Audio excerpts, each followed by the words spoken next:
Nesteb, autrefois garde royal, se plongea rapidement dans les tâches essentielles pour la sécurité du village rebelle. Mettant à profit son expertise en tactique de combat acquise au service du roi Krix, il participa activement à la construction de nouvelles barricades et à la préparation des défenses. Intégrant les patrouilles de reconnaissance, il scrutait l'horizon pour déceler tout mouvement ennemi, assurant ainsi la protection des frontières du village.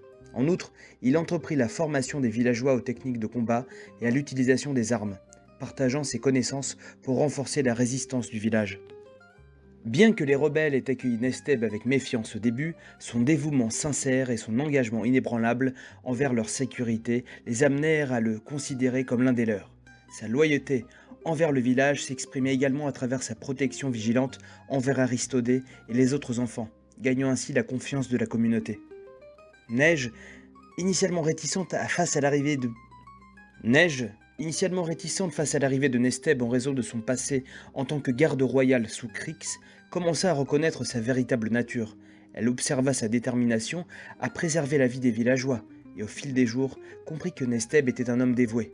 Finalement, elle accepta Nesteb comme un membre précieux de leur groupe de rebelles, reconnaissant l'importance de son expérience et de sa loyauté dans la lutte contre Belixo et les forces maléfiques qui menaçaient leur existence.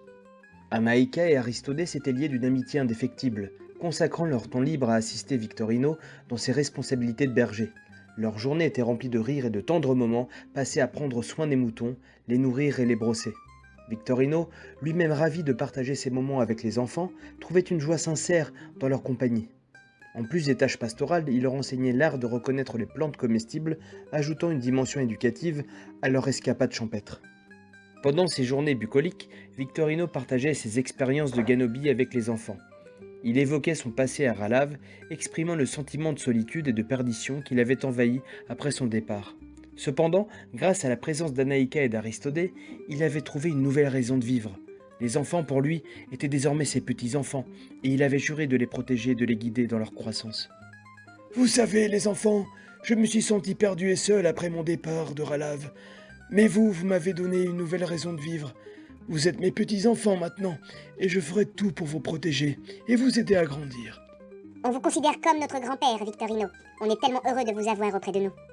Oui, moi aussi, je me sens en sécurité avec vous. Merci d'être là pour nous. Outre leur escapade pastorale, Anaïka et Aristodée étaient souvent vus aux côtés de Gilles, un pêcheur chevronné vivant près de la plage du Pesseguero. Gilles, reconnu pour ses prises abondantes et sa gentillesse envers les enfants du village, passait ses journées à pêcher sur son bateau. Les enfants l'aidaient volontiers à préparer les poissons et les crustacés, tout en apprenant les techniques de pêche traditionnelles. Parfois, Gilles les emmenait avec lui sur son bateau, partageant avec eux les subtilités de son métier. Les enfants, épris de l'amabilité de Gilles, le considéraient comme un membre de leur propre famille. Quant à Silvio, il avait décidé de mettre en avant ses compétences culinaires au service de la communauté. Ouvrant un petit café, il offrait aux villageois l'opportunité de savourer les poissons fraîchement pêchés par Gilles. Le café devint rapidement un lieu de rencontre prisé où les rebelles se réunissaient pour discuter, échanger des informations et partager des moments conviviaux.